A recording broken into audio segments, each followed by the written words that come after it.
ہر مومن عورت کے لیے زنا سے پرہیز، اپنے لباس کو اس طرح رکھنا کہ جس سے ہمارے قابل شرم حصے کسی کو نظر نہ آئے، سی تھرو نہ ہو، ٹائٹ نہ ہو کہ جسم کا ایک ایک حصہ الگ الگ نظر آ رہا ہو، گویا لباس پہنا ہی نہیں.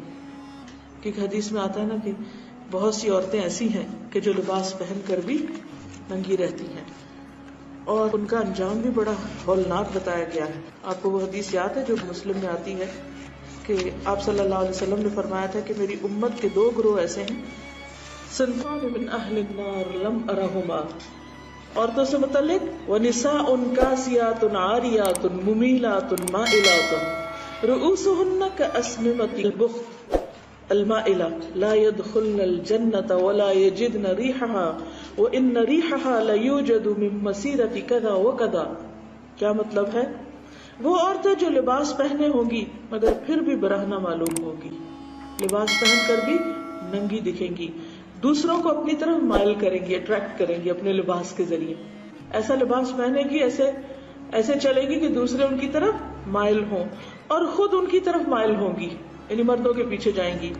ان کے سر بختی اونٹ کے کوہان کی طرف ایک طرف کو جھکے ہوئے ہوں گے، یعنی سر کے سٹائل اور پھر سر پہ بالوں کے سٹائل.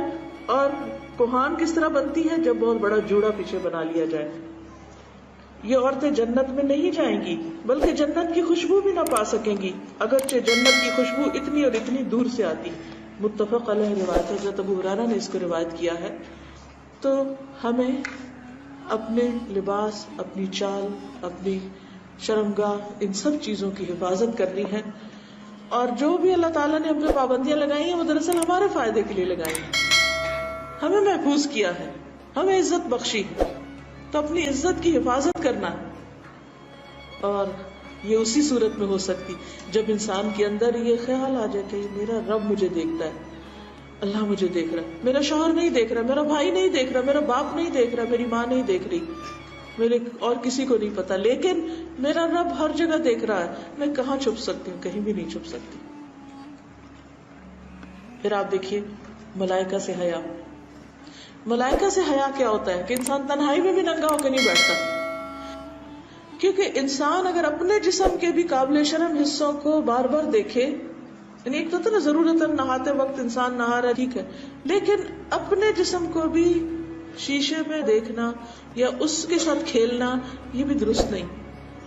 کیونکہ جب انسان لباس اتارتا ہے تو فرشتے اس سے پرے ہٹ جاتے ہیں، وہ حفاظت میں نہیں رہتا، پھر پروٹیکشن سے باہر آ جاتا ہے، پھر شیطان قریب آ جاتا ہے اور انسان کے اندر بے حیائی کے خیالات ڈالتا ہے. تو اس لیے اس سے بھی بچنا چاہیے. پھر اسی طرح لوگوں سے حیا.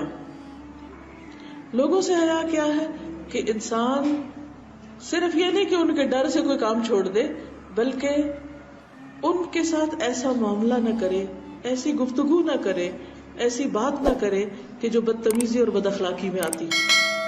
آج کل آپ دیکھیے کہ ایک بہت بڑا ٹرینڈ ہو گیا کہ ہم نے بچوں کو بہت آزاد چھوڑ دیا کہ وہ جس سے بھی چاہے بدتمیزی سے بات کریں، اور ہم کہتے ہیں بہت کانفیڈنٹ ہیں، بہت آؤٹ اسپوکن ہیں، بہت یہ اب ماڈرن دور کے بچے ہیں، یہ جیسے بھی چاہے بڑوں کا مذاق اڑائیں. نہیں، اس کی اجازت نہیں دی جا سکتی. بچوں کو حد الوسع بچپن سے ہی بڑوں کا ادب، احترام اور تمیز سکھانی چاہیے. منہ پھٹ ہونا کوئی خوبی کی بات نہیں، بدتمیزی سے بات کرنا کوئی بھلی بات نہیں. دوسرے کے ساتھ جب گفتگو کرے انسان تو اس کا مرتبہ اور مقام پہچانے.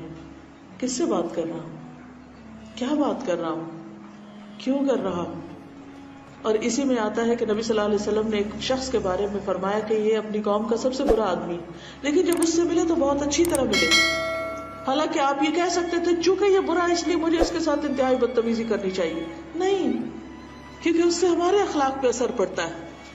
کوئی جیسا بھی ہے وہ اس کا معاملہ ہے، اس کا مسئلہ ہے، لیکن ہمیں کیسا ہونا چاہیے؟ باحیا ہونا چاہیے. ایسی بات نہیں کرنی چاہیے، چیخ چلا کے بات کرنا، بے دھڑک ہو کے دوسرے کا مذاق اڑانا، دوسرے کے ساتھ بدتمیزی کرنا. نہیں، ایسا نہیں. احترام سے بات کرنا.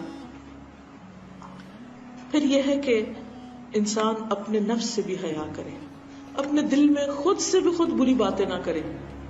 بلکہ ایسے خیالات کو جھٹک دے اور اس کی بجائے اچھے خیالات اپنے دل میں جنم دے.